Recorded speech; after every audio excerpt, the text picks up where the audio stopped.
আমার স্বপ্নের মায়াপরী, বড্ড ভালোবাসি তোমাকে। এই যে পায়েলটা দেখছো, এটা তোমাকে দিব ভেবেছিলাম আজ থেকে 1 মাস আগে। গত 2 দিন বিভিন্ন মার্কেটে ঘুরে শেষ পর্যন্ত এটা পেলাম। মায়াপরী, এটা গ্রহণ করো প্লিজ। কে এই ছেলেটা? কেনই বা এগুলো আমার কাছে পাঠায়? কিছুই তো বুঝি না, কি হচ্ছে এসব? ঘুম থেকে উঠেই ব্যালকনিতে ঝুলতে থাকা গিফট বক্সটা হাতে নিয়ে এসব দেখে নিশি। এটা প্রতিদিনের রুটিনের মতনই হয়ে গেছে ওর। এটা না দেখলে যেন শান্তি আসে না ওর। সেই 1 বছর ধরে প্রতিদিন এই কাজটা কেউ একজন করে আসছে, কিন্তু কে সে, কি তার পরিচয়, কেনই বা করে? কিছুই জানে না ও। শুধু জানে ছেলেটা তাকে ভালোবাসে, ছেলেটার প্রতি তার আলাদা একটা মায়া কাজ করতে শুরু করেছে। হঠাৎ করেই মাথায় আসলো, আমি একই ভাবছি, এটা হতে পারে না। আমি কি ছেলেটাকে ভালোবেসে ফেললাম? আমি তো নিহানকে ভালোবাসি। না, কাল থেকে আর এই গিফট বক্সটা খুলে দেখবো না। মনে মনে এইসব ভিড় করতে করতে রুম থেকে বের হয় নিশি। এখন উদ্দেশ্য একটা, নিহানের রুমে যাওয়া। নিহান নিশির একমাত্র ছোট চাচুর ছেলে। নিহান নিশির থেকে 2 বছরের ছোট। নিশি ছেলেটাকে অনেক ভালোবাসে, কিন্তু যদি একবার বলে দেয় সে যে ওকে ভালোবাসে, তাহলে নিহান পড়াশুনো বাদ দিয়ে এইসব নিয়েই পড়ে থাকবে। তাই নিশি কোনোদিনই নিহানকে ভালোবাসার কথা বলেনি, উল্টে সব সময় নিহানকে ইগনোর করে। শুধু সন্ধ্যার সময় নিহানকে নিজের রুমে ডেকে আনে পড়ানোর জন্য, বাকি সময়টা ইগনোরই করে। নিশির বাবা চাচা দুইজনেই খুব বড় একজন বিজনেসম্যান। নিশি নিহানের রুমে গিয়ে দেখে নিহান এখনো বেঘরে ঘুমাচ্ছে। নিশি দরজায় হেলান দিয়ে মুচকি হেসে বলে, তুই কি কোনোদিন বড় হবি না নিহান? কবে যে তোকে নিজের করে নিব। ইস, কিরকম শুয়ে আছে। বলেই নিহানকে সোজা করে বালিশে শুয়ে দিয়ে কপালে ভালোবাসার একটা পরশ এঁকে দেয়। দিয়ে নিজের রুমে চলে এসে আবারও শুয়ে পড়ে। কারণ এখন সময় 5:30। সবাই 8টার দিকে উঠবে। নিশির এত তাড়াতাড়ি ওঠার পিছনে একটাই কারণ, ওই গিফট বক্স। নিশি অনেক চেষ্টা করেছে সেই মানুষটাকে ধরার, কিন্তু পারেনি। সারা রাত জেগেও কাটিয়েছে, কেউ আসেনি। কিন্তু যেই ওয়াশরুমে গেছে, এসে দেখে গিফট বক্স। ওদিকে নিহান ঘুম থেকে উঠে রেডি হয়ে যখন নিচে নামে, তখন দেখে নিশি তার চেয়ারে বসে নাস্তা করছে। ও, ওঠো তাড়াতাড়ি, এটা আমার চেয়ার, আমি ব্রেকফাস্ট করব। কিন্তু নিশি কোনো কথা শুনছে না, সে চুপচাপ খেয়েই যাচ্ছে। নিহানের আম্মু তার দিকে তাকিয়ে আছে। নিহান তখন তার আম্মুর দিকে তাকিয়ে বলল, আম্মু, তুমি আপুকে কিছু বলছো না কেন? ওকে এই জায়গা থেকে উঠতে বলো। নিহানের আম্মু তখন তার কথা শুনে কিছুক্ষণ তাকিয়ে থাকলেন। এরপর চুপচাপ তিনিও কিচেনে চলে গেলেন। একটু পর নিশি উঠে এসে নিহানের গালে থাপ্পড় দিয়ে বলল, এই, তুই কি ভুলে গেছিস এই চেয়ারটা বাসায় কে নিয়ে এসেছিল? এটা আমি তোকে দিয়েছিলাম। আমি আমার চেয়ারে বসে আছি, তাতে তোর কি? নিহান তখন মনে মনে ভাবল, তুমি এনেছিলে বলেই তো এই চেয়ারে বসার জন্য এত কিছু করছি। কারণ আমার ভালোবাসায় আমি কাউকে ভাগ দিতে পারবো না। নিহান বুঝতে পারে এই মেয়েকে রাগিয়ে আর কোনো লাভ নেই। সেই জন্য সে চুপচাপ রুমে চলে যায় ব্রেকফাস্ট না করে। আজকে সে কলেজেও যাবে না ঠিক করেছে, কিন্তু একটু পর পরে ভয়ে ভয়ে দরজার দিকে তাকাচ্ছে। ছোটবেলা থেকে নিশি তাকে শাসন করে এসেছে, কিন্তু সেই শাসনের ভিতরে কখন যে নিশিকে নিহান ভালোবেসে ফেলেছে সেটা নিহান নিজেও জানে না। নিশি বুঝতে পারে নিহান রাগ করে উঠে চলে গেছে। সেজন্য সে নাস্তা শেষ করে নিহানের রুমের দিকে গেল। গিয়ে দেখলেও নিহান মুখ ফুলিয়ে বসে আছে। এটা দেখে নিশি মনে মনে হাসলো আর বলল, এই পাগল, তুই এরকম করে মুখ করে আছিস কেন? তুই কি জানিস না তোর এই মুখ দেখলে আমি মায়ায় পড়ে যাই? মনে মনে এসব ভাবতে ভাবতে রুমে প্রবেশ করলো নিশি। এখানে দাঁড়িয়ে কি দেখছিস? তাড়াতাড়ি ব্রেকফাস্ট করে নে, এরপর কলেজে যেতে হবে। কলেজ ফাঁকি দেওয়ার ধান্দা, তাই না? এরকম রাগ আমার সামনে দেখাবি না আর কোনোদিন। আমি বলেছি না আমি কলেজে যাব না? ব্রেকফাস্ট তো করবই না। সব সময় আমার সাথে এরকম করো কেন? কথায় কথায় আমার গায়ে হাত তোলো। নিহান কথাটা শেষ করতে পারল না। নিশি আবার তার গালে সজোরে একটা থাপ্পড় দিয়ে দিল। নিশি ছোটবেলা থেকে এই কাজটা করেই এসেছে, খুব মন দিয়ে।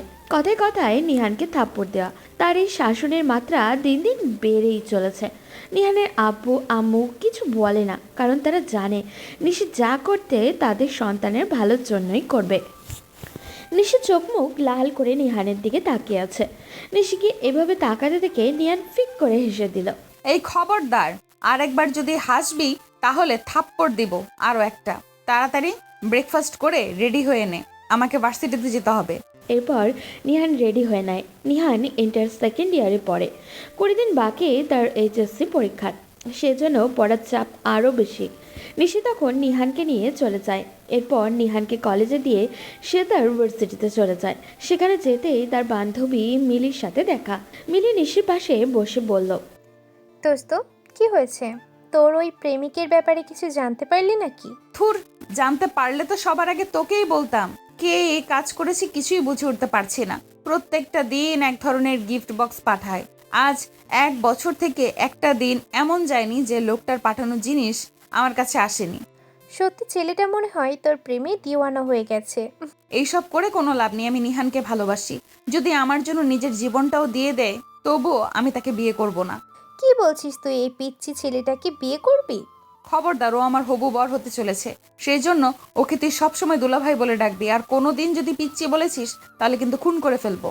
ওদিকে নিহান কলেজে চলে এসেছে। কলেজে আসার পর দেখতে পায় তার সব বন্ধুবান্ধব মেয়েদের নিয়ে আড্ডা দিচ্ছে, কিন্তু সে মেয়েদেরকে নিয়ে আড্ডা দিতে পারবে না। এটা নিশির কড়া বারণ। মেয়েটা অনেক রাগী। তার রাগ সম্পর্কে নিহানের ধারণা আছে। যদি নিশি ভুলেও এই কাজের কথা জানতে পারে তাহলে তাকে খুন করে ফেলতে পারে। নিহান চায় না এত তাড়াতাড়ি মরে যেতে। হঠাৎ করেই নিহানের বন্ধু রাজীব এসে তার কাঁধে হাত রেখে বলল, রাজদীপ মামা, আজকে না আমাদের ক্লাসে নতুন একটা মেয়ে এসেছে। দেখতে সেই সুন্দরী, তোর সাথে অনেক মানাবে। তুই কি ভুলে গেছিস সেদিনের থাপ্পড়ের কথা? সবার সামনে কিভাবে তোকে আর আমাকে থাপ্পড় দিয়েছিল? আবার এই কথা বলছিস? আসলে সেদিন সকাল সকাল তারা দুজনেই কলেজে চলে এসেছিল। তখন হঠাৎ করে একটা মেয়ে এসে ইচ্ছা করে নিহানদের সাথে কথা বলে, কিন্তু সেটা নিহান নিশিকে বিশ্বাস করাতে পারেনি। নিশি মনে করেছিল যে এই মেয়েটার সাথে দেখা করার জন্যই নিহান সকাল সকাল কলেজে চলে এসেছে তাকে ফেলে। নিশি ভার্সিটিতে যাওয়ার সময় নিহানের সাথে দেখা করতে এসেছিল। তখনই এই কাণ্ড দেখে নিহানকে আর রাজীবকে ইচ্ছে মতো পিটিয়েছে। তখন রাজীব বলল, আরে দোস্ত, এসব নিয়ে কোনো টেনশন করিস না। নিশি আপু এসব বিষয় কিছুই জানতে পারবে না। আমাদের ক্লাসের ভিতর নিশি আপু কাকে বুঝতে পাবে সেই দিন খাইপো দেখে ফেলেছিলেন, কিন্তু আজকে আর দেখতে পাবে না। না দোস্ত, আমি নিশি আপুর সাথে বেইমানি করতে পারবো না। আমি ওনার মাথা ছুঁয়ে কথা দিয়েছি আমি কোনো মেয়ের দিকে তাকাবো না। এখন যদি মেয়েটার সাথে এরকম করি তাহলে এমনিতেই ফেঁসে যাব। লাইফে তুই কিছু বলি না বন্ধু, নদী মেয়ে জীবনে না থেকে তাহলে জীবনটা বৃথা হয়ে গেল। তুই আমাদের বলে মেয়ে কিরাস, তবু দেখে কত মেয়ে কিরাস খায়, কিন্তু তুই জীবনে একটা প্রেম করতে পারলি না। বলে রাজীব নিহানের পিঠে থাপ্পড় দিয়ে চলে গেল। এদিকে নিহান ক্লাস না করে কলেজের পুকুর পাড়ে বসে এক দৃষ্টিতে পুকুরের পানির দিকে তাকিয়ে থাকলো। নিহানের কল্পনার মধ্যে নিশির হাস্যোজ্জ্বল একটা ছবি পুকুরের জলের উপরে ভেসে উঠল। সেটা দেখে নিহান মুচকি হেসে বলল, যদিও তোমার রাগের কাছে হার মানতে হবে আমাকে, যদিও সমাজের এই ছোট বড় সিনিয়র জুনিয়র আর পারিবারিক ঝামেলায় হারাতে হবে তোমাকে, তবুও আমি যে শুধু মুগ্ধ হয়েছি দুর্বোধ্য তোমার নামে। ফিরিয়ে তুমি দেবে কি আমায় কখনো? যদি তোমাকে চাই যাবে কি অদূরে চলে তুমি? যদি ভালোবাসি বলি তোমায়, আমি চাই শুধু তোমার হতে, আর তো কিছু চাই না আমি। হে আমার প্রিয়তমা, আমার সিনিয়র ভালোবাসা। ক্লাস ফাঁকি দিয়ে এসে এখানে বসা হয় তাই না? হঠাৎ করেই পরিচিত কারোর কণ্ঠ শুনে নিহান পিছনে তাকায়। পিছনে ফিরে যখন নিশিকে দেখতে পেল তার গলা কেমন জানি শুকিয়ে যায়। নিশি এখানে কোথা থেকে আসলো? আপু তুমি এখানে? কেন, অন্য কাউকে আশা করেছিলি নাকি? না না, মানে কি মানে করছিস? তোকে আমি কলেজে রেখে গিয়েছিলাম ক্লাস করার জন্য, কিন্তু তুই এখানে এসে দেবদাসের মতো বসে আছিস কেন? আসলে আপু ক্লাস করতে ভালো লাগছিল না, সেই জন্য এখানে এসে বসেছিলাম। আর কোনো দিন এরকম হবে না, প্লিজ। কেন ভালো লাগবে না? জানি না। ঠিক আছে, চল বাসায় ফিরে যাই। নিহান অনেক খুশি হয়ে গেল। অন্যদিকে হলে নিশি এতক্ষণে 4-5টা থাপ্পড় বসিয়ে দিত। তা না করে নিশি তাকে বাসায় যাওয়ার কথা বলছে। আজকে কি হলো মেয়েটার? এরপর তারা বাসায় ফিরে যায়। এদিকে নিশি বাসায় ফিরেই সোজা নিজের রুমে চলে যায়। তার মাথা এখন কাজ করছে না। কে সেই ছেলে? তাকে খুঁজে বের করতেই হবে। নিয়ানকে সে অনেক ভালোবাসে। নিয়ানকে সে ছাড়তে পারবে না। আর ওই ছেলেটার পাগলামি দিন দিন বেড়েই চলেছে। হঠাৎ করে তার ফোনে একটা মেসেজ আসলো আননোন নাম্বার থেকে। মেসেজটা পড়তেই নিশির মাথা খারাপ হয়ে গেল, কারণ মেসেজে ওই ছেলেটাই করেছে। মেসেজে লেখা, মায়াপরি কি করো? কে আপনি? আর আমাকে এইসব মেসেজ পাঠানো কোন দিন থেকে শুরু করলেন? আপনি আমার নাম্বার পেলেন কোথায়? আপনার এসব ন্যাকামি আমার একদম ভালো লাগে না। আপনি কি সেটা বুঝতে পারেন না? কি বলছো? আমার পাঠানো গিফট তোমার ভালো লাগে না? আমি তো দেখি তুমি গিফটগুলো খুব আকর্ষণ নিয়ে খুলো। আচ্ছা, আপনি কে? আমাকে সেটা ক্লিয়ার করে একটু বলবেন? আমি আপনাকে একটু দেখতে চাই। দেখা হবে মায়াপরি, খুব শীঘ্রই দেখা হবে। না, আমি আপনাকে এক্ষুনি দেখতে চাই। কে আপনি? আপনি মনে হয় আমার উপর সবসময় নজর রাখেন, না হলে আমার ব্যাপারে এত ইনফরমেশন আপনি পান কোথা থেকে? ইনফরমেশন কোথা থেকে পাই সেটা না জানলেও তো তোমার হবে নাকি? আমি আপনাকে সম্মান দিয়ে আপনি করে কথা বলছি, আর আপনি বারবার আমাকে তুমি করে বলছেন। আপনার মধ্যে কি নিম্নতম ম্যানার্স বলতে কিছু নেই? যদি কখনো প্রণয়ের কাঠগড়ায় আমাকে দাঁড় করাও এই তুমি বলার কারণে, তাহলে আমি বলবো আমার না হয় হয়ে যাক আজ একটু অপরাধ, এরপরেও যদি মিটে আমার তুমি বলার স্বাদ। কথাটা শুনে নিশি মনে মনে হেসে উঠল। ছেলেটা সত্যিই একটু অদ্ভুত। নিশি মনে মনে সিদ্ধান্ত নিয়েছে আজকে সে ছেলেটাকে দেখেই ছাড়বে। তার জন্য নিশিকে পুরো রাত জেগে থাকতে হবে। আগে অনেকবার নিশি চেষ্টা করেছে, কিন্তু পারেনি। আজ সে যে করেই হোক ছেলেটাকে সে দেখতে চায়। সেজন্য তাড়াতাড়ি খাওয়া দাওয়া শেষ করে রাত 8টার দিকে লুকিয়ে বসে পড়ে ব্যালকনির একপাশে, কারণ এই দিক দিয়েই ছেলেটা সবসময় আসা যাওয়া করে। দেখতে দেখতে রাত 11টা বেজে গেল, এখনো কেউ আসছে না। হঠাৎ করেই তার ফোনে মেসেজ আসলো। আমাকে দেখার জন্য এতক্ষণ ধরে দাঁড়িয়ে থাকার কি প্রয়োজন? আমি তো একদিন বলেছি তোমার সাথে আমার দেখা হবে, তাহলে কেন এত অপেক্ষা? তুমি কি ভাবছো দাঁড়িয়ে থাকলেই আমাকে দেখে ফেলবে?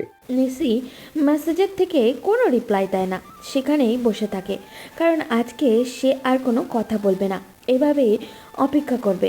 হঠাৎ করে নিশি দেখতে পায় একটি সাদা শার্ট পরা লোকটার ব্যালকনির দিকে এগিয়ে আসছে। সে গভীর আগ্রহে তার মুখ দেখার জন্য অপেক্ষা করছে, কিন্তু মুখের উপরে কালো একটা কাপড় বাঁধা। লোকটা গিফট বক্সটা রেখে যখন চলে যাবে, তখন নিশি তার শার্টের পেছন দিকটা ধরে ফেলে। আপনি 1 বছর থেকে এরকম করে যাচ্ছেন, আজকে আপনাকে আমি দেখতে চাই। ঘুরে তাকান আমার দিকে। কথাটা শুনে সেই অপরিচিত লোকটা আরো জোরে সামনের দিকে টান দেয়। নিশি আটকে রাখতে পারে না, লোকটার শার্টটা অনেকটা ছেড়ে যায়। যখন লোকটা তার কাছে ছিল তখন অনেক সুন্দর একটা পারফিউমের ঘ্রাণ আসছিল। নিশির হাতে লোকটার শার্টের একটা ছেঁড়া টুকরো, সেটা নিয়ে সে রুমের ভিতরে যায় আর নিজেকে গালি দিতে থাকে। থুর, আজকে ওই লোকটাকে দেখতে পেলাম না।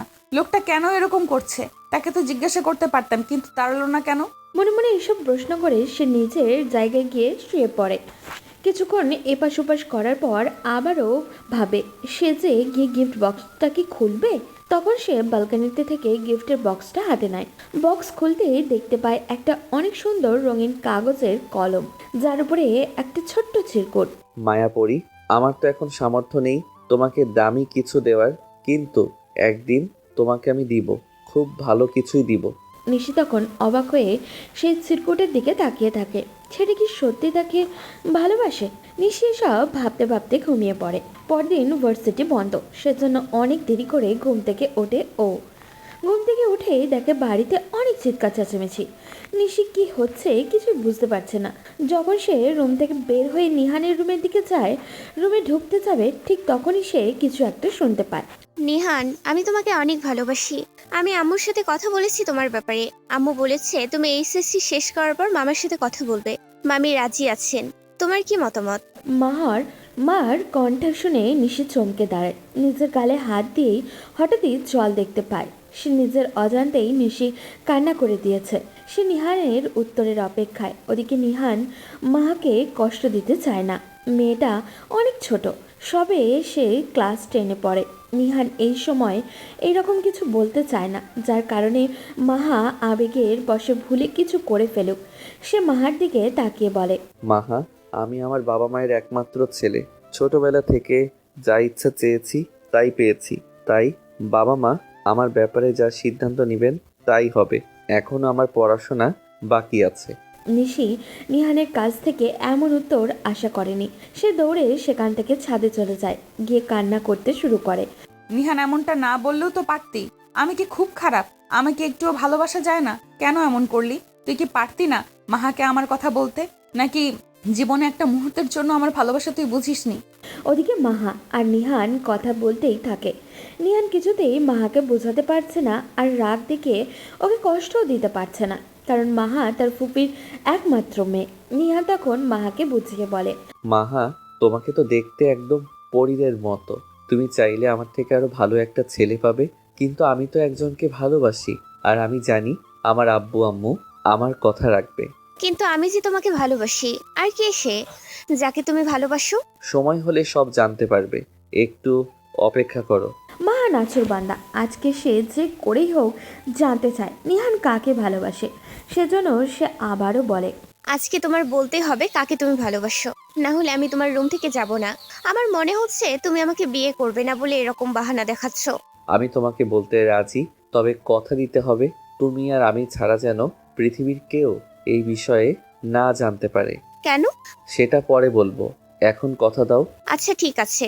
আমি নিশি আপুকে ভালোবাসি। কিন্তু আপু তোমার থেকে বড়। আমি কিছুই জানি না, আমার নিশি আপুকে চাই। মাহা কোনো কথা না বলেই সে রুম থেকে চলে গেল। পিছন পিছন নিহানও গেল, কারণ মেয়েটা এখনো সেই ছোট। সে এই কথাটা মানতে পারবে কিনা কে জানে। নিহান পেছন থেকে ডাকছে, কিন্তু মাহা শুনছে না। ওদিকে নিশি যখন ছাদ থেকে নামছিল তখন এই দৃশ্য দেখে আবারও কান্না করে দেয়। কিছু না বলে নিচে নামে ও। তার ফুপার বাড়ির লোকজন এসেছে। নিহানদের বাবারা 3 ভাই বোন। নিশির বাবা সবার বড়, এরপর মাহার মা অর্থাৎ নিশির ফুপি, আর সবার ছোট নিহানের বাবা। নিশি নিচে যেতেই দেখতে পায় রাহাত ভাই দাঁড়িয়ে আছে, বুক টান টান করে। লোকটাকে দেখলেই তার কেমন কেমন জানি লাগে। রাহাত রাজনীতি করে, সারাদিন মিছিল মিটিং এইসব নিয়ে সে ব্যস্ত। রাত আগে নিশিদের ভার্সিটিতেই পড়তো, এখন পড়াশোনা সব বাদ দিয়ে দিয়েছে। নিশি নিচে যেতেই তার ফুপি দৌড়ে এসে জড়িয়ে ধরে বলে, আমার বাবুনিটা কেমন আছে? অনেক ভালো আছি ফুপি, তুমি কেমন আছো? আমি এতদিন ভালো ছিলাম না, এখন রাজা আর তোকে দেখেছি, এখন ভালো হয়ে গেছি। নিশির ফুপি নিহানকে আদর করে রাজা বলে ডাকেন। তখন নিশির আম্মু বলেন, নিশি, নিহান কোথায়? সেই সকাল থেকে দেখছি না। সেটা কি আমাকে জিজ্ঞাসা করার বিষয়? তোমাদের রাজপুত্র কোথায় আছে তোমরা খুঁজে নাও। দেখেন আপা, দিন দিন কত বেয়াদব হয়ে যাচ্ছে মেয়েটা। এদের নিয়ে কি যে করব বলেন। আচ্ছা ভাবি, বাদ দাও না, ভাইয়ারা কই? ওনাদের রাজকার্য উদ্ধার করতে গেছেন। শুক্রবার কোথায় একটু শান্তিতে পরিবারকে সময় দিবে তা না, ওনারা চলে গেছেন অফিসে। নিশির ফুপি রুমানা বেগম দীর্ঘশ্বাস ফেলে বলেন, একদম বাবার মতো হয়েছে দুজন। আমার বাবাও এরকম ছিলেন, অনেক মিস করি তাদেরকে। তখন সবাই সোফায় বসে গল্প করতে শুরু করে। নিশি শুধু বারবার উপরের দিকে তাকাচ্ছে নিহান আসছে কিনা, কিন্তু নিহানের কোনো খোঁজ খবরই নেই। শেষে নিশি মন খারাপ করে নিজের রুমে চলে যায়। সে কি করবে কিছুই বুঝে উঠতে পারছে না। ওদিকে নিহান মনে মনে ভাবছে কীভাবে নিশিকে ভালোবাসার কথা বলবে, কিন্তু নিশিকে এই কথা বলতে গেলে নিশি তাকে মেরেই ফেলবে। বিকালে নিশির বাবা আর নিহানের বাবা বাড়িতে ফিরে আসলো। নিহান তখন ফুপির কোলে মাথা রেখে সোফায় শুয়ে আছে। নিহানের বাবা তার ফুপিকে বলল, ভাই, আমি এখানে এসেছিলাম একটা কাজের জন্য। আমার ছেলে রাহাত, তোমরা তো জানোই, ও অনেক বড় হয়েছে, পড়াশোনাও শেষ করেছে। এখন আমি চাই ওর বিয়ে দিতে। এটা তো খুব ভালো কথা, রাহাতের বিয়ের ব্যবস্থা করো। তুমিও তো এখন একা, বয়স হয়েছে, এখন ওকে বিয়ে দেওয়ার উপযুক্ত সময়। আমি ওর বিয়েটা দেওয়ার জন্যই তোমাদের কাছে এসেছিলাম। আমি চাচ্ছি নিশিকে আমার ঘরে নিয়ে যেতে। তোমাদের যদি কোনো আপত্তি না থাকে। ফুপির কথা শুনে নিহানের মাথায় বাজ পড়ল। সে কি শুনছে? নিহান নিস্তব্ধ হয়ে তার ফুপির দিকে তাকিয়ে আছে। তখন তার বাবা বলে উঠলেন, নিশির ব্যাপারটা নিশির হাতেই আমরা ছেড়ে দিতে চাই। ও যদি রাজি থাকে তাহলে আমাদের কোনো আপত্তি নেই। ভাইয়া, তুমি নিশিকে একবার জিজ্ঞেস করে দেখতে পারো। হ্যাঁ, এটা তুই ঠিক বলেছিস আরমান। আমি চাই আমার মেয়ে যাকে বিয়ে করতে চাইবে তাকেই আমি আমার জামাই করব। নিশি যদি রাহাতকে বিয়ে করতে রাজি হয় তাহলে আমি রাহাতের সাথে ওর বিয়ের ব্যবস্থা করব। আমি জানি আমার পরি আমার কথার অবাধ্য হবে না। আমার ছেলে ওকে ভালোবাসে। আমাকে আমার ছেলেই বলেছে ওকে ঘরের বউ করে নিয়ে যেতে। ওকে আমি নিজের মেয়ের মতো রাখবো। নিহান তখন সেখান থেকে আর এক মুহূর্ত দাঁড়ালো না। সে নিশির বিয়ে হয়ে যাবে এটা মানতে পারছে না। নিহান দৌড়ে চলে গেল নিজের রুমে, গিয়ে কান্না করতে শুরু করলো। ওদিকে নিশি নিজের রুমে বসে কান্না করছে। রাতের বেলা যখনই সবাই ডিনার করতে বসেছে তখন রাহাত বারবার নিশির দিকে অদ্ভুত দৃষ্টি দিয়ে তাকাচ্ছে। নিশি তখন মনে মনে ভাবলো, এই পাগলটা বারবার আমার দিকে এরকম করে তাকাচ্ছে কেন? ওকে আমি সহ্য করতে পারি না। এটা কেউ বুঝতে পারে না? ইচ্ছে করছে চামচ দিয়ে ওর চোখগুলো তুলে নিতে। রাহাত তখন নিশির এমন চাহনি দেখে মুচকি মুচকি হাসছে আর নিশির দিকে তাকিয়ে আছে। হঠাৎ করেই নিশির বাবা বলে উঠলেন, মামনি, আমরা তোমার বিয়ের কথা বলছিলাম। তোমার ফুফু তোমার বিয়ের ব্যাপারে একটা আলাপ নিয়ে এসেছেন।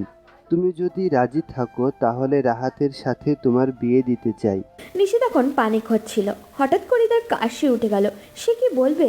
সে যে নিহানের দিকে একবার তাকালো। নিহান হাসি মুখে তার দিকে তাকিয়ে আছে। নিহান মনে মনে মরে যাচ্ছে, কিন্তু সবার সামনে হাসি মুখে বসে আছে, কারণ সে জানে তার বাবা মা তার সাথে নিশির বিয়ে দেবে না, কারণ সিনিয়র জুনিয়র সমস্যা রয়েছে তাদের মধ্যে।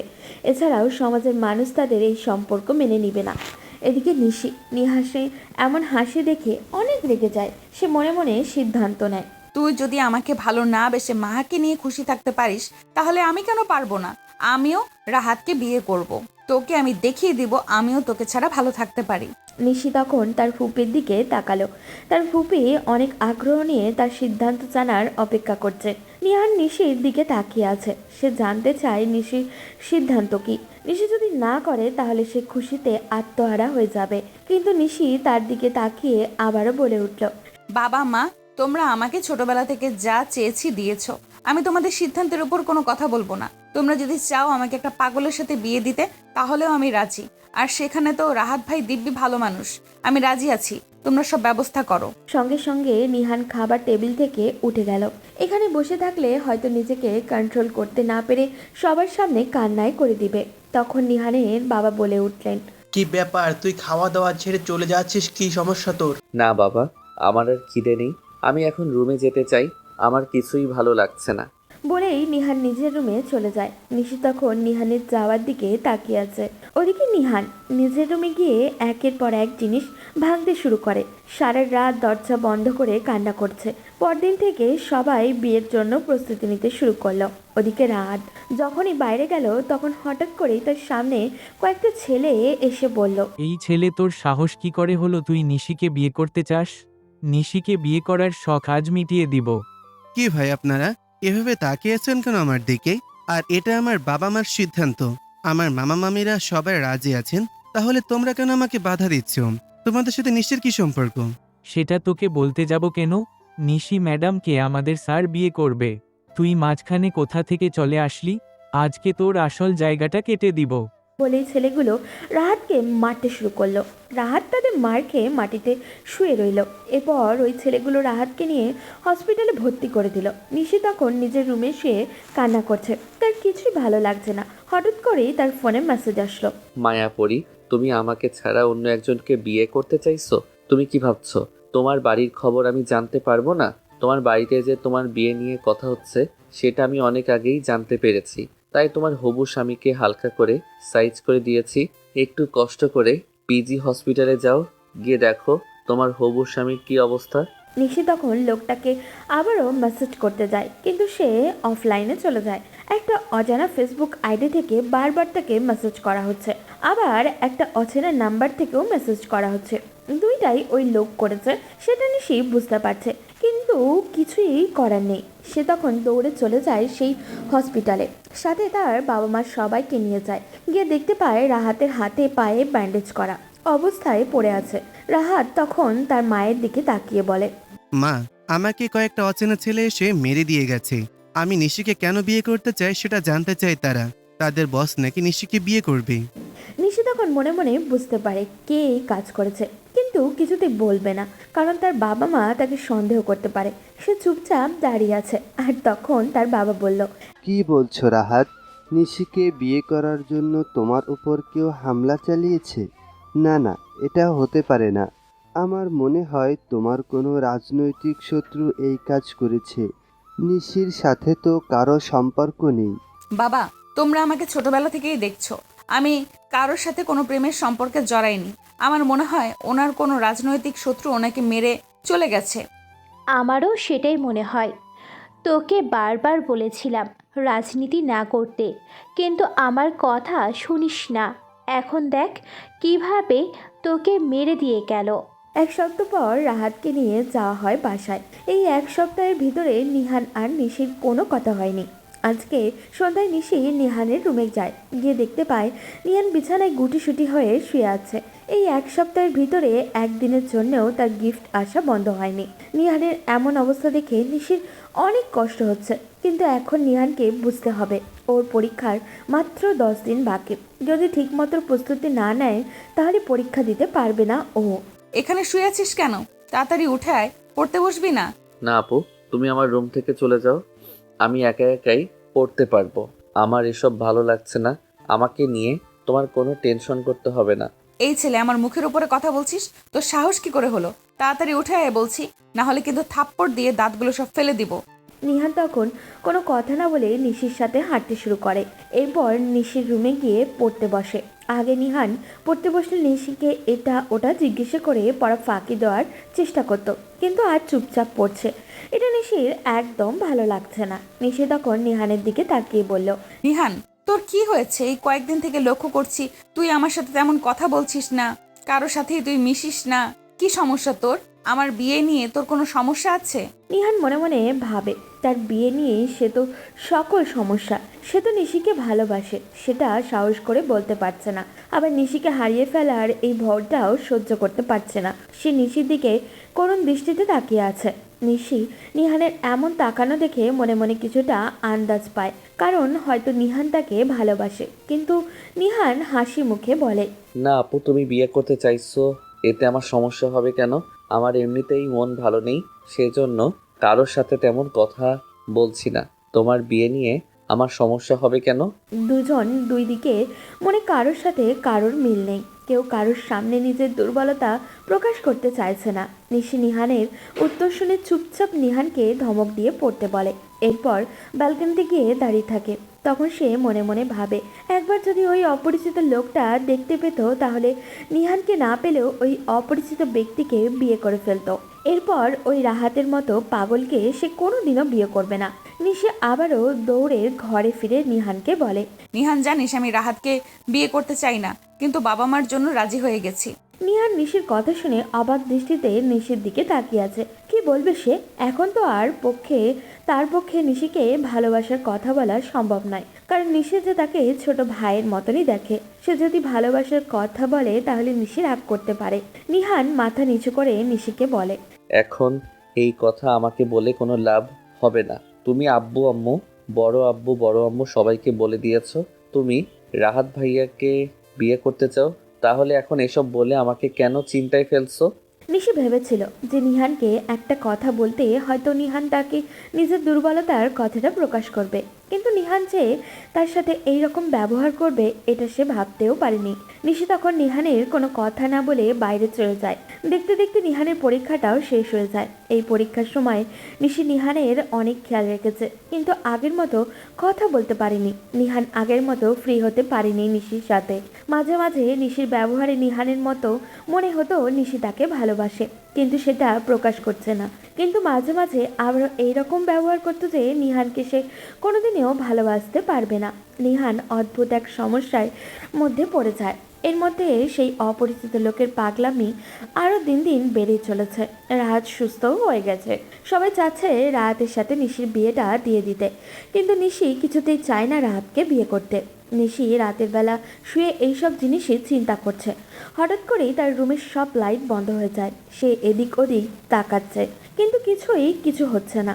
লাইটের সুইচে বারবার টিপ দিচ্ছে, কিন্তু লাইট কিছুতেই জ্বলছে না। হঠাৎ করে কেউ তার মুখটা চেপে ধরে ফিস ফিস করে বলে, মায়াপরি, তোমার সাহস কি করে হলো? তুমি আমাকে ছাড়া অন্য কাউকে বিয়ে করতে চাও? তুমি কি জানো না আমি তোমাকে ভালোবাসি? তাহলে তুমি কেন অন্যকে বিয়ে করতে রাজি হলে? একটা কথা কান খুলে শুনে রাখো, তুমি যদি অন্য কাউকে বিয়ে করতে চাও তাহলে কিন্তু আমি তোমাকে খুন করে ফেলবো।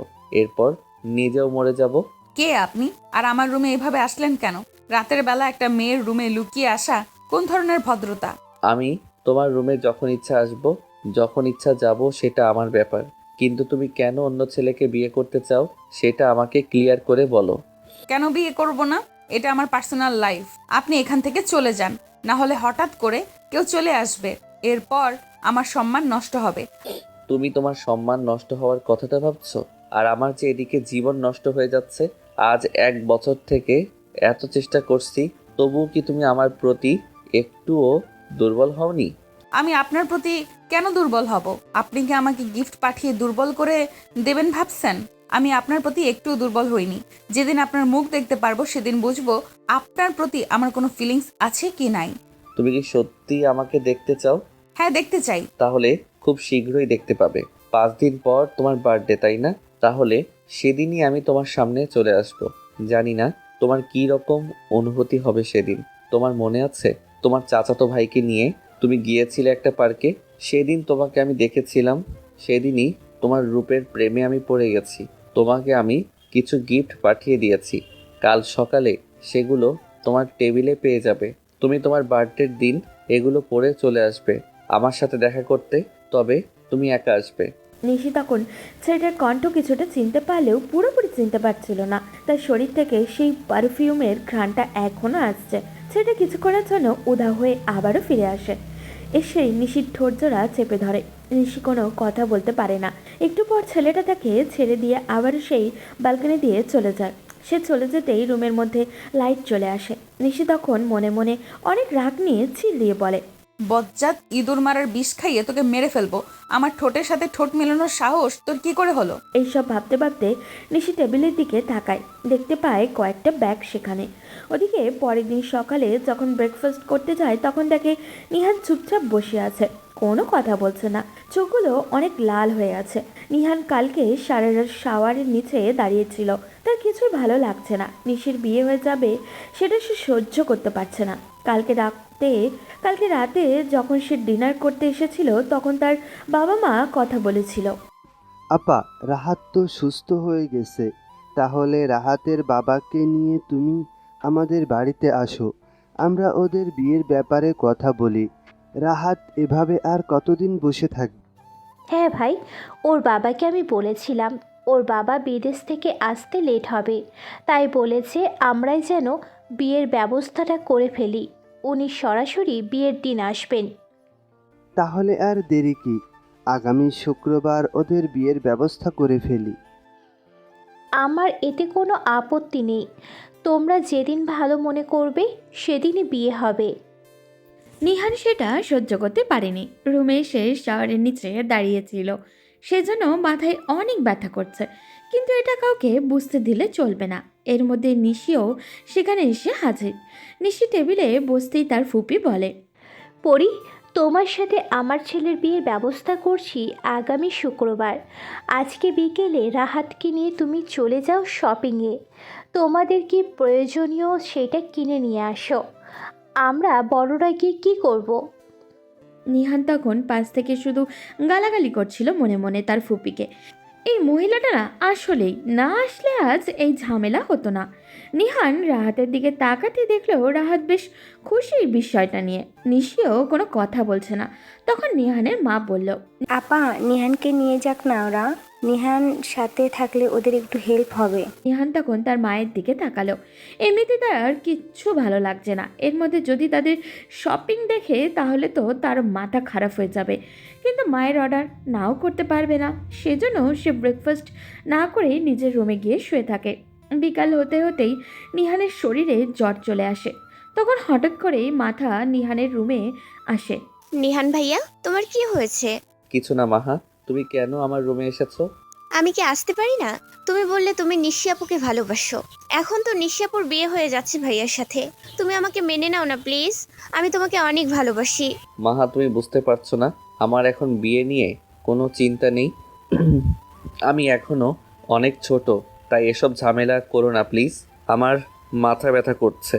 তাহলে দাও, আমি তোমার মাথাটা টিপে দেই। এই মেয়ে, তোমাকে একটা কথা বললে কি তুমি সেটা বুঝতে পারো না? তোমাকে বলেছি না আমার রুম থেকে বের হয়ে যেতে? তাহলে তুমি কেন এখনো আমার রুমে দাঁড়িয়ে আছো? তাড়াতাড়ি বেরিয়ে যাও বলছি। মাহা মন খারাপ করে রুম থেকে বেরিয়ে যায়। ওদিকে নিশি নিজের রুমে বসে আছে, তার শপিংয়ে যাওয়ার কোনো ইচ্ছাই নেই। নিহানকে সকালে ওই অবস্থায় দেখে সে সহ্যই করতে পারছে না, কিন্তু নিহানের রুমে যাবে সেই সাহসটুকুও তার নেই। কারণ নিহানের কাছে যতবার যাবে রাহাতকে বিয়ে করাটা তার জন্য তত কষ্টকর হয়ে যাবে। তখন রাহাত নিশির রুমে এসে বলে, কি ব্যাপার নিশি, নিশ্চয়ই তুমি এখনো রেডি হওনি? আমাদের তো শপিং এ যাওয়ার কথা, আমি তো রেডি হয়ে গেছি, তাড়াতাড়ি আসো। নিশি তখন চুপচাপ রেডি হতে যায়। সে চায় না রাহাতের সাথে বেশি কথা বলতে, কারণ ছেলেটাকে দেখলেই তার কেমন জানি রাগ হয় প্রচণ্ড। ইচ্ছা করে গলা টিপে মেরে ফেলতে, কিন্তু এখন তো তাকে সারা জীবন এই ছেলেটার সাথেই কাটাতে হবে। এটা ভাবতেই নিশির শরীরটা মোচড় দিয়ে উঠছে। নিশি কোনো মতে রেডি হয়ে রাহাতের সাথে শপিংয়ে চলে যায়। সেখানে গিয়ে রাহাত তাকে বারবার এটা ওটা দেখাচ্ছে, কিন্তু তার কোনো কিছুই ভালো লাগছে না। ওদিকে নিহান নিজের রুমে বসে চিন্তা করতে থাকে কি করবে সে। নিশি শপিং শেষ করে যখন বাসায় ফিরে তখন জানতে পারে নিহান নাকি অনেক অসুস্থ। তখন সে দৌড়ে নিহানের রুমে যায়, গিয়ে দেখে নিহান জ্বরে কথাও বলতে পারছে না। নিশি তখন নিহানের মাথায় হাত দিয়ে দেখে অনেক জ্বর। নিশি কান্না করে নিহানকে জিজ্ঞাসা করে, এই নিহান, তোর জ্বর কিভাবে আসলো? তোর জ্বর এসেছে কেউ আমাকে একটাবার বললেও না। এভাবে একা একা রুমে শুয়ে আছিস কেন? নিহান কোনো কথা বলছে না, চুপচাপ শুয়ে আছে। নিশির মা ডাক্তারের কাছে কল দেন। একটু পর ডাক্তারও চলে আসেন। ডাক্তার এসে নিহানকে দেখে যায়। নিহান চুপচাপ শুয়ে আছে, তার পাশে নিশি। একটু পর মাহা সেখান থেকে আসে। নিশি মায়াকে দেখে অনেক রেগে যায়, কিন্তু সেটা প্রকাশ করে না। মা তখন নিহানের পাশে বসে বলে, নিহান ভাইয়া, তোমার কি হয়েছে? প্লিজ তুমি কথা বলো। তুমি কথা বলছো না কেন? প্লিজ ভাইয়া কথা বলো। নিশি তখন মাহার দিকে তাকিয়ে বলে, মাহা, নিহানের এখন রেস্টের প্রয়োজন। তুমি তোমার রুমে যাও, গিয়ে শুয়ে পড়ো। নিহানের পাশে আমি আছি। আপু আমি থাকি না, সমস্যা কি? মাহা, আমি তোমাকে কি বললাম? তুমি তোমার রুমে যাও, এখন আমি নিহানের পাশে আছি, যাও এখান থেকে।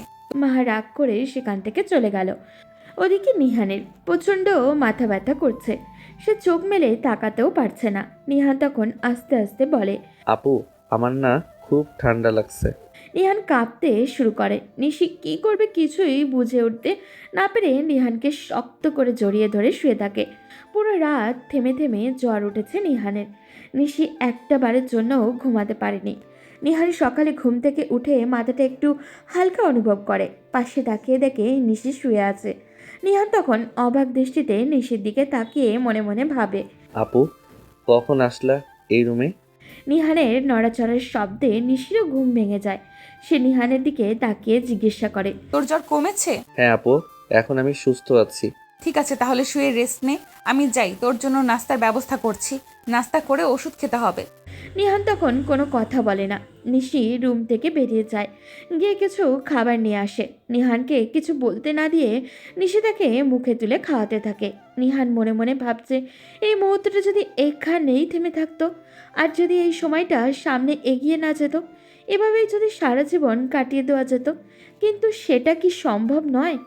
এটা ভাবতেই নিহানের চোখ বেয়ে জল গড়িয়ে পড়ে। নিহানের কান্না দেখে নিশি উতলা হয়ে জিজ্ঞাসা করে, নিহান, কি হয়েছে? কান্না করছিস কেন? আমাকে বল, কি সমস্যা তোর? না আপু, কিছু হয়নি, এমনি চোখ দিয়ে জল গড়িয়ে পড়ছে। নিশি তখন রুমের মধ্যে নিহানের টাওয়ালের জন্য খুঁজতে থাকে। নিহান টাওয়ালটা একটা বক্সের উপরে রেখেছে। নিশি তখন বক্সটার কাছে যায়, কিন্তু এই ঘ্রাণটা কোথা থেকে আসছে সে বুঝতে পারছে না। নিশির কেন জানি না মনে হচ্ছিল সেই পারফিউমের ঘ্রাণ, যেটা সে আগেও অনুভব করেছে। কিন্তু নিশি কিছু বুঝে ওঠার আগেই নিহান বলে, আপু, তুমি কি করছো? না, তোর জন্য টাওয়াল খুঁজছিলাম। আমি ওই টাওয়েলটা ব্যবহার করি না। তুমি এদিকে আসো, আলমারির ভিতর আমার নতুন একটা টাওয়েল আছে, ওটা এনে দাও। তখন নিশি আর সেখানে দাঁড়ালো না। সে টাওয়ালটা নিয়ে নিহানের মুখটা মুছে দিল, কিন্তু তার মনের মধ্যে একটা খটকা লেগেই গেল, এই ঘ্রাণটা কোথা থেকে আসছে। এরপর তারা দুজনে একসাথে নিচে যায়। বিয়ের সব ব্যবস্থা হয়ে গেছে, আর মাত্র 6 দিন বাকি বিয়ের। এর মধ্যে আবারও নিশির বার্থডে। নিশির বার্থডেতে নিহান প্রতি বছর কিছু না কিছু দেয়। এবার কি দিবে নিশি, সেটাই সে চিন্তা করছে। নিশি যখন নিহানের রুমের পাশ দিয়ে যাচ্ছিল তখন দেখতে পায় নিহান একটা ছোট্ট ব্যাংক থেকে চামচ ব্যবহার করে টাকা বের করছে। দেখে মনে হচ্ছে বেশি টাকা হবে না, তার কারণ নিহানের হাতে টাকা তেমন দেওয়াই হয় না। নিহানের যা প্রয়োজন সব কিছু নিশি এনে দেয়। হাত খরচের জন্য অল্প স্বল্প কিছু মাঝে মাঝে নিশিও দেয়। নিহানের বাজারে যাওয়া বা আড্ডা দেওয়া একদম নিষেধ। অবশ্য এই ব্যাপারে নিহানের বাবা মাও খুব কড়া। ওদিকে কালকে রাতে নিহানকে দেখতে রাহাতও এসেছিল। সে নিশি আর নিহানকে এই অবস্থায় দেখে অনেক রেগে যায়। নিশি নিজের রুমে যেতেই হঠাৎ করে রাহাত তার রুমে ঢুকে জিজ্ঞাসা করে, নিশি, তোমার সাথে আমার 2 দিন পর বিয়ে হতে যাচ্ছে। তুমি কেন নিহানের রুমে এইভাবে বসেছিলে? আর নিহানকে কেন তুমি জড়িয়ে ধরেছিলে? রাহাতের কথা শুনে নিশি অনেক রেগেই যায়। সে কি বলবে ভেবে পাচ্ছে না। তখন রাহাত তার দিকে রাগি চোখে তাকায়। রাহাত নিশিকে আবারও ধাক্কা দিয়ে হাত ধরে বলে, তোমার সাথে যেহেতু আমার বিয়ে হতে যাচ্ছে, তাই তুমি আর কাউকে স্পর্শ করতে পারবে না। তুমি কেন নিহানকে জড়িয়ে ধরেছিলে সেটা আমাকে বলো। নিশি তখন রেগে রাহাতকে ধাক্কা দিয়ে কিছুটা দূরে ফেলে দেয়। এরপর বলে, দেখেন, আপনার সাথে এখনো আমার বিয়ে হয়নি। বিয়ে নিয়ে কথা হচ্ছে। আপনার সাথে যেদিন বিয়ে হবে সেদিন থেকে আমি আপনার স্ত্রী। এর আগে আপনি আমার উপর কোনো অধিকার খাটাতে পারেন না। তুমি কিন্তু লিমিট ক্রস করছো নিশি। আমি তোমাকে ভালোবাসি, তোমাকে বিয়ে করতে চাই। তাই বলে যে তোমার সবকিছু মেনে নেব এটা কিন্তু না। তুমি নিহানের রুমে আর যেতে পারবে না। নিহানের আশেপাশে তোমাকে যেন আর না দেখি। 100 বার যাবো, তাতে আপনার কি সমস্যা? তখন রাহাত রাগ করে সেখান থেকে বেরিয়ে যায়। রাহাতের চোখ দিয়ে যেন আগুন গড়িয়ে পড়ছে। সে নিহানকে এখন মেরেই ফেলতে চায় এমন অবস্থা। ওদিকে রাহাত বেরিয়ে যেতেই নিশি দৌড়ে চলে যায় তার মায়ের কাছে। মাকে গিয়ে জড়িয়ে ধরে কান্না করে দেয়। তখন নিহানের মাও সেখানে উপস্থিত হন। হঠাৎ করে নিশিকে কান্না করতে দেখে নিহানের মা বলে ওঠেন, কি ব্যাপার নিশি, তুই কান্না করছিস কেন মামুনি? আমাকে বল কি হয়েছে। নিশি কোনো কথা বলছে না, কান্না করেই যাচ্ছে। সবার চিন্তা শুরু হয়েছে নিশি কেন কান্না করছে। তখন নিশির মা জিজ্ঞাসা করেন, আম্মু তোর কি হয়েছে আমাকে বল।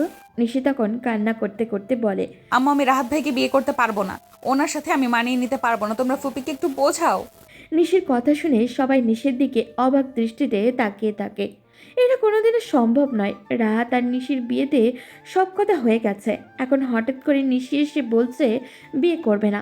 তখন নিহানের মা জিজ্ঞাসা করে, নিশি, তুই নিজে রাজি হলি বিয়ের জন্য, আবার বলছিস এখন বিয়ে করবি না? কি সমস্যা হয়েছে? রাহাতের সাথে কিছু হলে আমাকে বল, আমি রাহাতের সাথে গিয়ে কথা বলবো। ছোট আম্মু, আমি রাহাতকে বিয়ে করতে পারবো না, কারণ আমি অন্য একজনকে ভালোবাসি। প্লিজ তোমরা আমাকে রাহাত ভাইয়ের সাথে বিয়ে দিও না। ওনার সাথে আমি মানিয়ে নিতে পারবো না। কিন্তু তোর ফুপি যদি এই কথাটা শুনতে পান তাহলে উনি অনেক কষ্ট পাবেন। উনি অনেক আশা নিয়ে তার ছেলের সাথে তোর বিয়ের ব্যবস্থা করেছেন। আর তুই কাকে ভালোবাসিস মা? তোমরা কি কিছুই বুঝতে পারো না ছোট আম্মু? আমি নিহানকে সেই ছোটবেলা থেকে ভালোবাসি। আমি ওকে বিয়ে করতে চাই। নিশির কথা শুনে তারা একে অপরের দিকে তাকিয়ে থাকে। কি বলবে তারা? নিশির আম্মু কিছুক্ষণ চুপ থাকার পর বলে ওঠেন, এই কথাটা তুই আমাদের আগে বলবি না? এখন আমরা কিভাবে এসব সমাধান করব? আমরা আর রাহাতের সাথে তোর বিয়ের ব্যবস্থা করে ফেলেছি। তোর বাবা চাচা যদি এই কথা শুনতে পারে তাহলে কতটা সমস্যা হবে বুঝতে পারছিস? তোর ব্যাপারে তোর বাবা চাচারা কত সিরিয়াস তুই সেটা জানিস? আমি কিচ্ছু জানি না আম্মু। তোমরা নিহানের সাথে আমার বিয়ের ব্যবস্থা করো। আমি নিহানকে ছাড়া বাঁচতে পারবো না। তোমরা আব্বুকে বোঝাও। পাগলামি করিস না, এটা কোনোদিন সম্ভব নয়। নিহান তোর থেকে বয়সে অনেক ছোট, আর নিহান তোকে বিয়ে করবে কিনা সেটা নিয়েও সন্দেহ আছে। ও যদি বিয়ে করতে না চায় তাহলে আমি ওকে খুন করে ফেলবো। আমি ওকে ভালোবাসি, ও কেন অন্য কাউকে বিয়ে করবে? আর আমি রাহাতকে বিয়ে করতে পারবো না। ও আজকে আমার গায়ে হাত তুলতে চেয়েছিল, আমাকে ধাক্কা দিয়েছে। বিয়ে হলে না জানি আমার সাথে কি করবে। তখন তারা কি করবে কিছুই বুঝে উঠতে পারছিল না। নিশির মা নিহানের আম্মুর দিকে তাকিয়ে বলে, আচ্ছা, যা হবার হয়ে গেছে। এখন আমরা একবার চেষ্টা করে দেখতে পারি। আগে ওর বাবার সাথে আলাদাভাবে কথা বলি, এরপর যদি রাজি হন তাহলে পরেরটা পরে দেখা যাবে। নিশি তখন সেখান থেকে চলে যায়, গিয়ে নিজের ফোনটা হাতে নেয়। কালকে ফোনটা চেক করা হয়নি, হয়তো সেই লোকটা মেসেজ করেছিল। তবে সে সবচেয়ে বেশি অবাক হয় যখন দেখে ব্যালকনিতে আজকেও একটা গিফট বক্স ঝুলছে। সে মনে মনে অনেক খুশি হয়েছিল। সকালে নিহানের রুমে সেই পারফিউমের ঘ্রাণ পেয়ে সে ভেবেছিল যে নিহান হয়তো এই কাজগুলো করেছে, কিন্তু নিহান তো কালকে তার সাথেই শুয়েছিল। তাহলে গিফট বক্সটা কে রেখেছিল? নিশ্চয়ই নিহান এটা করতে পারবে না। তাহলে কি নিহান এসব করছে না? তাহলে কি করছে এইসব? তাহলে কে করছে এসব? তখন সে ফোনটা হাতে নেয়। ফোনটা হাতে নিতেই দেখতে পায় সেই লোকটার মেসেজ। মায়াপরি, তুমি আমাকে ছাড়া অন্য কাউকে বিয়ে করার চিন্তাও করো না। আমি ব্যতীত অন্য কাউকে বিয়ে করার কথা কল্পনা করলেও আমি তাকে শেষ করে ফেলবো। আমার কার্যকলাপে তুমি হয়তো বোঝাতে পেরেছো আমি ঠিক কী করতে পারি। নিশি তখন মেসেজটা পড়ে কান্না করতে শুরু করে। সে যে নিহানের সাথে তার বিয়ের ব্যবস্থা করার কথা বলে এসেছে। এখন যদি নিহান এই কাজটা না করে তাহলে এই লোকটা তো নিহানকেও মেরে ফেলতে পারে। তখন নিশি কান্না করতে করতে আবার দৌড়ে সেই রুমে যায়। গিয়ে দেখতে পায় তার মা আর ছোট আম্মু সেখানে এখনও বসে আছেন। সেই জন্য সে চিৎকার করে বলে, না না আম্মু, তোমরা এই বিষয় নিয়ে আব্বুদের সাথে কোনো কথা বলো না। আমি নিহানকে বিয়ে করতে পারবো না। অনেক ভেবেচিন্তে দেখেছি নিহানকে বিয়ে করাটা আমার জন্য উচিত নয়। ও আমার থেকে বয়সে অনেক ছোট। আমার বিয়ে যার সাথে হচ্ছে তার সাথেই হোক। নিশির কথা শুনে তারা আশ্চর্যের চরম পর্যায়ে পৌঁছায়। মেয়েটা একের সময় এক এক কথা বলছে। তার মনের মধ্যে কী ঘুরপাক খাচ্ছে কেউ বুঝে উঠতে পারছে না। নিশির তখন নিজের রুমে গিয়ে কান্না শুরু করে। সে এখন কি করবে? কে এই লোকটা আর কেনই এসব করছে? কি করতে চাইছে কিছুই বুঝতে পারছে না নিশি। এইদিকে যেমন রাহাত, অন্যদিকে নিহান, আর একদিকে ওই অপরিচিত লোকটা। তিনজনের মাঝখানে পড়ে তার জীবনটা একদম ধ্বংস হয়ে যাচ্ছে। তখন নিশি আগ বাড়িয়ে সেই লোকটার কাছে মেসেজ পাঠায়। আপনাকে আমি শেষ একটা সুযোগ দিতে চাই। যদি দেখা করতে চান তাহলে কালকে বিকেলে আমার সাথে পার্কে দেখা করুন। আপনি যেভাবে বলেছেন আমি সেইভাবেই সেখানে আসব। কিন্তু যদি না আসেন তাহলে আমি আত্মহত্যা করব। মেসেজটা সেন্ড হতেই দেরি হলো, কিন্তু রিপ্লাই আসতে দেরি হলো না। ওপাশ থেকে লোকটা রিপ্লাই দিল। মায়াপরি, তুমি কি পাগল হয়ে গেছো? তুমি আত্মহত্যা করবা মানে? এটা হতে পারে না। তুমি যেটা বলবে সেটাই হবে। কালকেই আমি তোমার সাথে দেখা করব। কালকে বিকালে তুমি পার্কে চলে আসবে, তবে শর্ত হলো তুমি একা আসবে। এভাবে দেখতে দেখতে রাত হয়ে গেল। সবাই সবার কাজে ব্যস্ত হয়ে পড়েছে। নিশির মনের মধ্যে আলাদা একটা অনুভূতি কাজ করছে। লোকটার সাথে দেখা হবে। কে সেই লোক সেটা কালকে জানতে পারবে। এই জন্য তার মনের ভেতরটা একটা আনন্দ কাজ করছে। অন্যদিকে আরেকটা ভয়ও কাজ করছে ওর। লোকটা যদি তাকে দেখার পর আটকে রেখে দেয়? ওকে তো একা যেতে বলেছে। নিশি পরদিন সকাল হতেই রেডি থাকে। যে করেই হোক আজকে লোকটার সামনে তাকে পৌঁছাতেই হবে। কিন্তু সবার সামনে যদি এভাবেই সেজেগুজে বের হয় তাহলে সবাই তো তাকে সন্দেহ করবে। সেজন্য তার ফ্রেন্ড মিলিকে কল করে। কি ব্যাপার বান্ধবী, এতদিন থেকে ভার্সিটিতেও আসিসনি? আমাদের সাথে কোনো যোগাযোগও করিস না, বুঝলাম না কি হয়েছে তোর। সব কথা তোকে পরে খুলে বলবো। তুই কি এখন ফ্রি আছিস? আমি তোর বাসায় একবার আসতে চাই। এটার জন্য আবার বলে আসতে হয় নাকি? আমি বাসায় আছি, তাড়াতাড়ি চলে আয় আমার বাসায়। নিশি তখন সেই ব্যাগগুলো নিয়ে দৌড়ে চলে যায় মিলিদের বাসায়। যাওয়ার সময় তার আম্মুকে বলে যায় তার আস্তে আস্তে সন্ধ্যা হবে। নিশি মিলিদের বাসায় পৌঁছাতেই মিলি তাকে নিজের রুমে নিয়ে যায়। নিশি তখন মিলির সামনে এসে বলে, মিলি, তোকে বলেছিলাম না সেই অপরিচিত লোকটার কথা? আজকে সেই অপরিচিত লোকটা আমার সাথে দেখা করবে, সেই জন্য তার কাছে যাব। কি বলছিস দোস্ত? আমাকেও নিয়ে জানা প্লিজ। আমার অনেক ইচ্ছে সেই লোকটাকে দেখার। কে সেই প্রেমিক?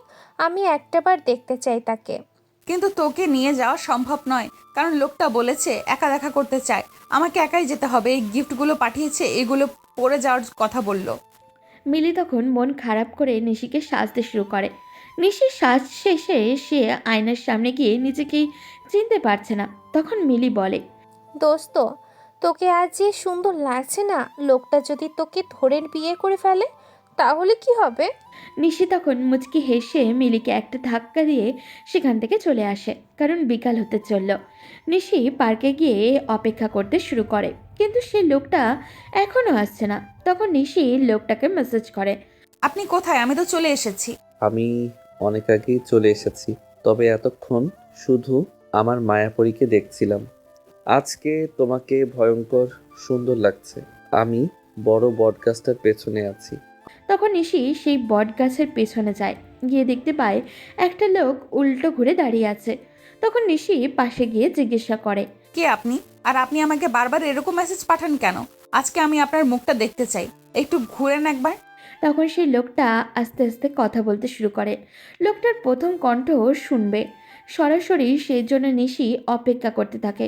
লোকটা তখন বলে, আমার কোনোদিন সাহস হয়নি তোমাকে আমার ভালোবাসার কথাটা বলার। আজকে সেই সুযোগটা পেয়েছি।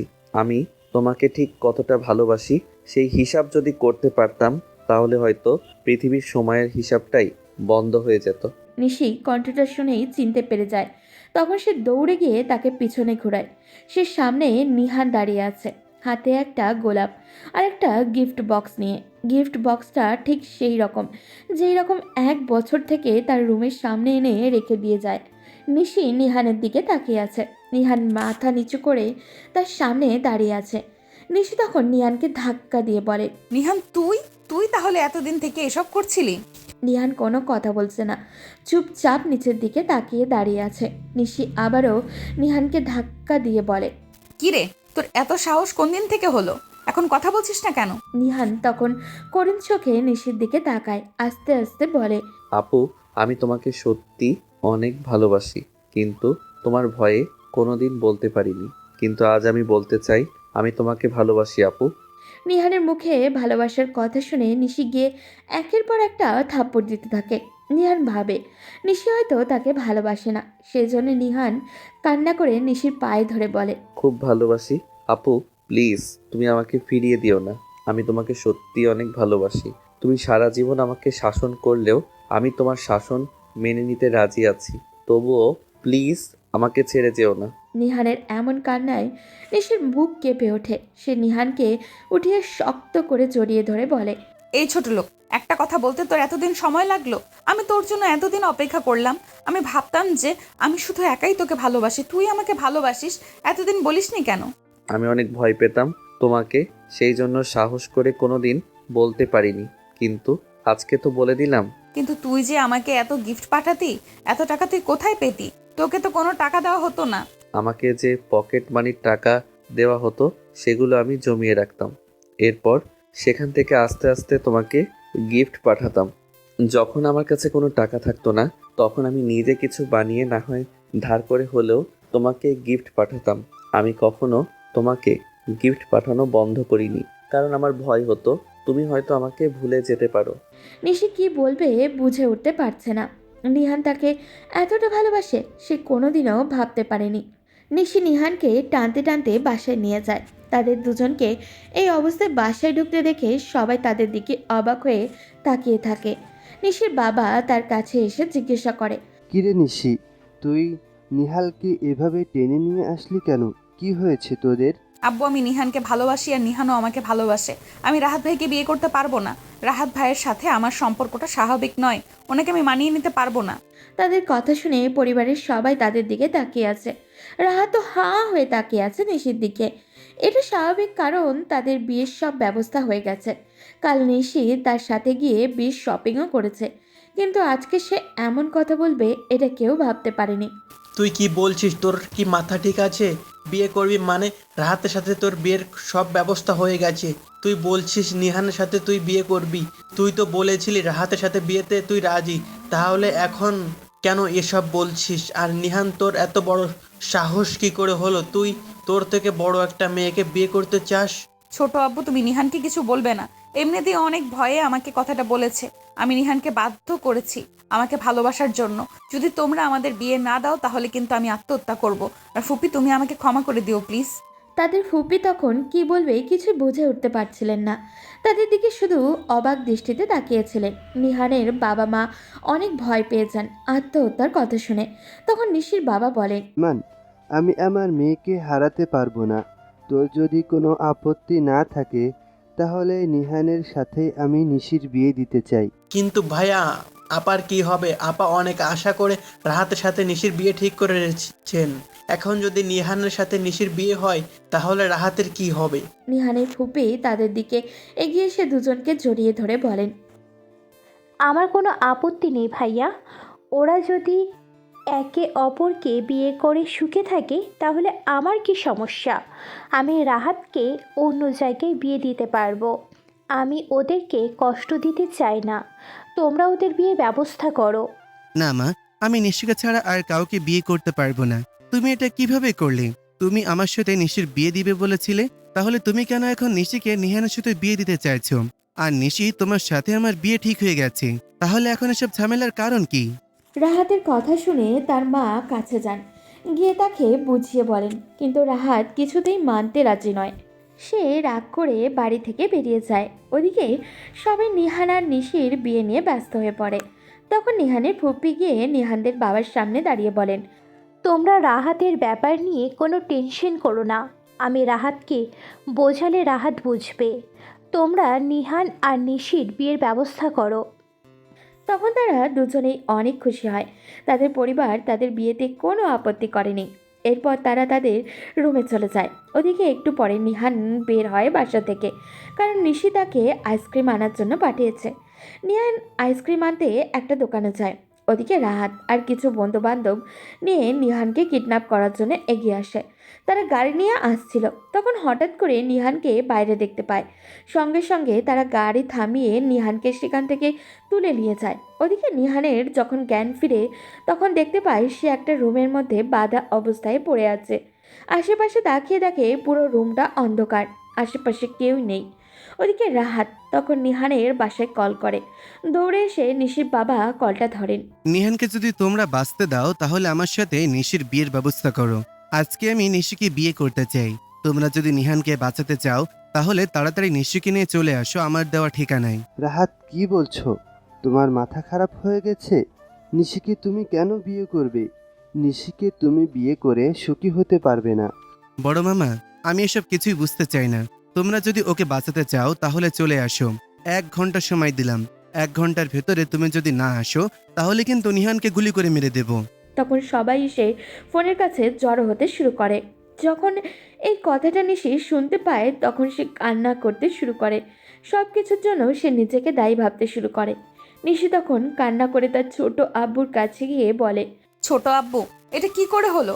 আমি নিহানকে ছাড়া বাঁচতে পারবো না, তোমরা প্লিজ ওকে আমার কাছে এনে দাও। তুই কোনো চিন্তা করিস না মামনি, আমি দেখছি কি করা যায়।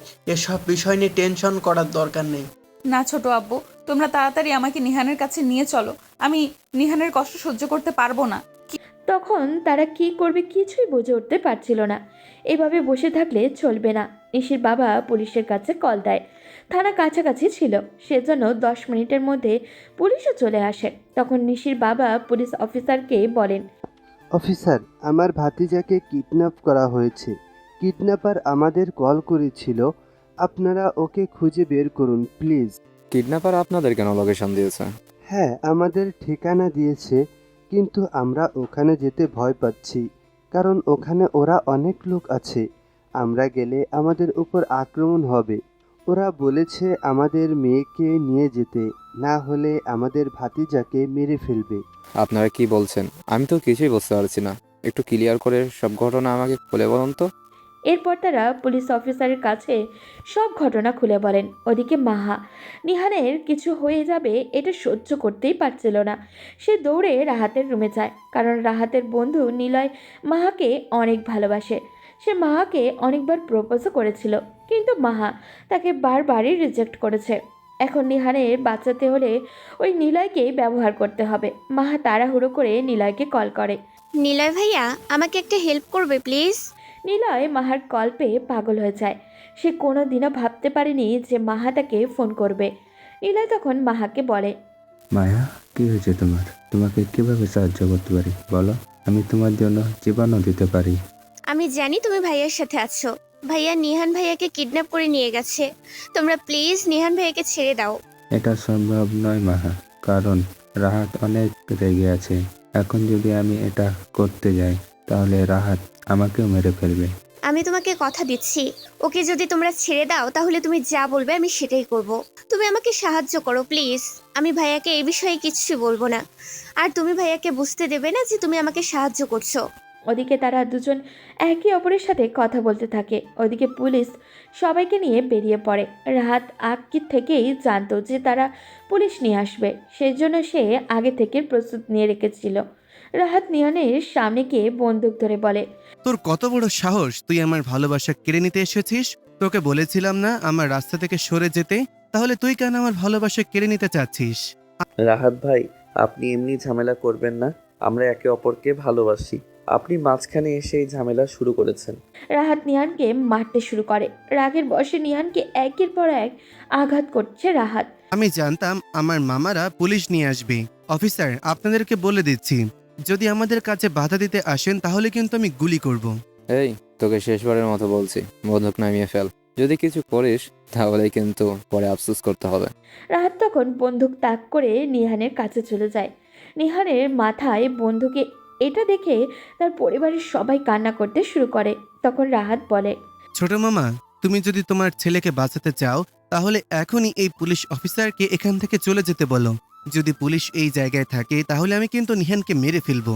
তারা কি করবে বুঝে উঠতে পারছিল না। একে অপরের দিকে অসহায় দৃষ্টিতে তাকিয়েছিল। রাহাত বন্দুকটা নিয়ে নিহানের একদম কাছে চলে যায়। তখন নিশির বাবা বলে ওঠেন, অফিসার, আপনারা এখান থেকে চলে যান, না হলে আমার ভাতিজাকে মেরে ফেলবে।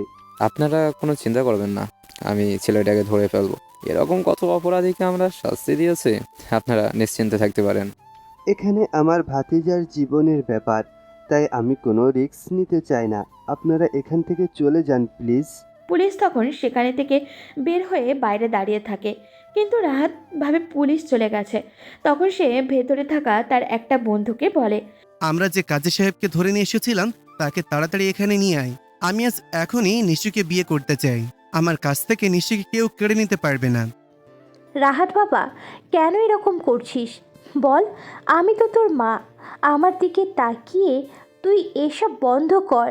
তুই নিশিকে বিয়ে করে কোনোদিনও সুখী হতে পারবি না। মাঝখান থেকে আমাদের জীবনকে নষ্ট করছিস।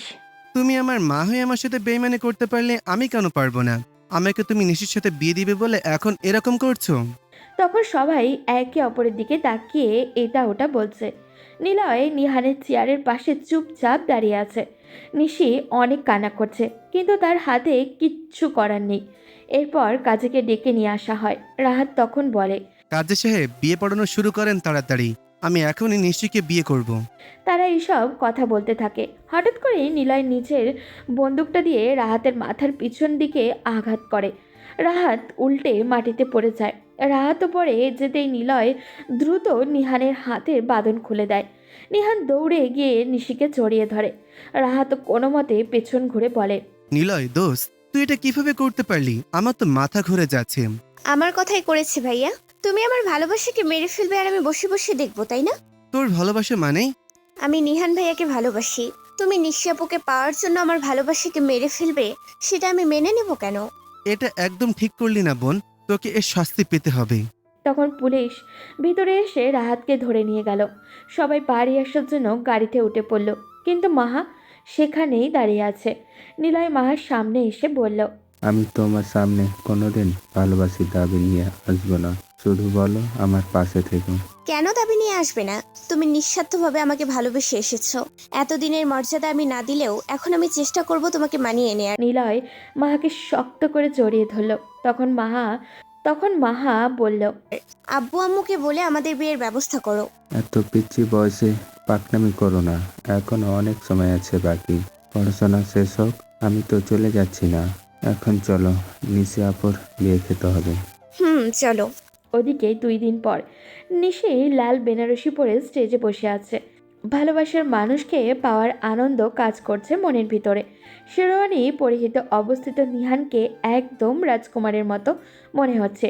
নিশি বারবার নিহানকে মেয়েদের দিকে তাকাতে বারণ করছে, কিন্তু নিহান তাকে ডাকানোর জন্য বারবার আশেপাশে তাকাচ্ছে। অবশেষে ভালোভাবেই বিয়ে সম্পন্ন হলো।